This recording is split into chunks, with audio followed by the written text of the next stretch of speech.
As you probably know, Germany has taken more fake refugees than anyone in the current manufactured crisis, and to celebrate New Year, the new arrivals showcased their culture in the city of Cologne with a mass sexual assault of women. We discovered subsequently that this had happened in several cities and several countries and had been pre-planned and organised. We didn't find out about it for a few days though, because the police and the media tried to keep it quiet. They don't like to talk about Muslim sex crime as it sends the wrong message. It tells the truth. But thanks to the internet and the alternative media, now effectively the real media, people soon found out and they became angry. Angry at the politicians enabling this illegal mass Muslim invasion.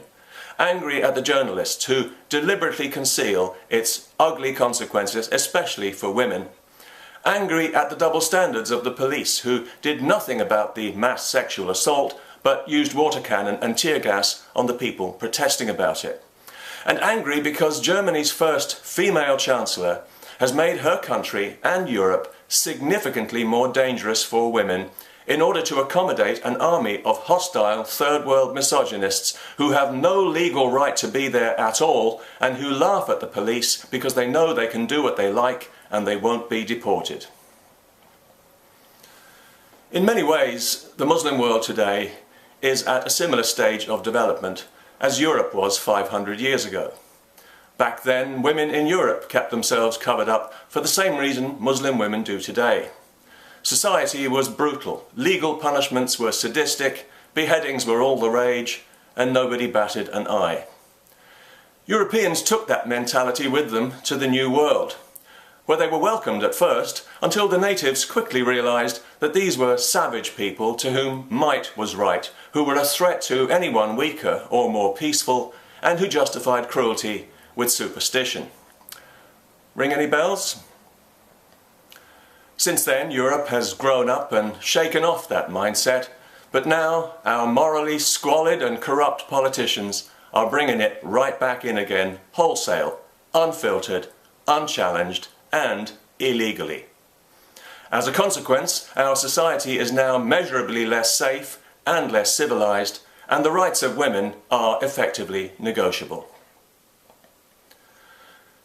Any woman in Europe who favours mass Muslim immigration is an irresponsible fool who has no understanding of the nightmare she's bequeathing to her daughters and granddaughters. Those stupid women who had themselves photographed holding refugees welcome signs have had their naivety and stupidity deservedly immortalised now. Of course, hardly any of these migrants are refugees, and they're not welcome because they're not legal. Most of them are young, able-bodied men in no need of help from anyone, except maybe a little psychiatric help for their depraved attitude to women. And it's not good enough to say that not all Muslim migrants are rapists, so we have to behave as if none of them are. Theirs is a culture of rape, where a woman who isn't covered up is asking to be raped and then punished for adultery or murdered by her own family. It wasn't drunkenness or even hatred of the West that motivated these disgusting attacks. It was contempt for women.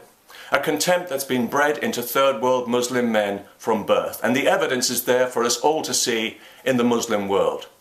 In Egypt, more than 99% of women have been physically molested. The men see nothing wrong with it. It's part of their culture, whether we want to admit it or not. And the more of them we allow into Europe, the worse it's going to get. And women in Europe will become fair game and easy meat. That is the reality, women of Europe. I'm sure you will wake up to it sooner or later. It's just a matter of how many sexual assaults and rapes you're prepared to tolerate before you do. The public space is already no longer yours to enjoy freely. You have to modify your appearance now and be more careful about where you go and who you mix with. Even the feminists say so. You have to make yourself less visible to the predator, because we can't get rid of the predator, unfortunately, as it might infringe his subhuman rights.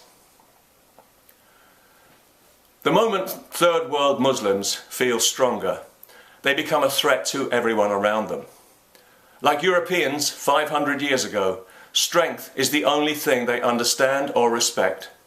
And the hundreds of thousands, soon to be millions of them flooding into Europe, they don't see strength, they see weakness. They see politicians and journalists afraid to tell the truth that's staring them in the face. They see police unable or unwilling to do their job and protect people. They see a soft touch, a society in denial, complacent, naive, soft-bellied, in decadent decline. And they intend to take full advantage of that, and full advantage of European women. And after every mass sexual assault, because this is now just the beginning, the authorities will huff and puff for a while and announce a new zero-tolerance policy that turns out to be the same old 100% tolerance, one-way tolerance, of course, the usual kind. Nobody will be deported. The illegal Muslim invasion will be allowed to continue. The rapes and the sexual assaults will continue. And politicians will continue telling us how unacceptable it is while continuing to accept it. As long as the people currently in charge remain in charge, nothing will change. The only way it can change, non-violently, is through the ballot box. Women comprise half the population. That's a lot of voting power. And they're not all self-hating progressive feminists. Most of them still have enough common sense to see what's needed and to know that they have it in their power to remove this predator from our society by electing people who will do the right thing for once, who will stop the invasion and close the borders and deport all illegal migrants and Muslim sex criminals, regardless of their so-called human rights. And if you think that sounds a little too harsh, the alternative is a million times worse. Because people are getting angry now and they're setting up vigilante groups all over Europe to do the police's job for them and defend themselves and their families. If this illegal Muslim invasion is allowed to continue unabated, as the politicians clearly intend, tribal war is coming to Europe, and then nobody will have any human rights, least of all women.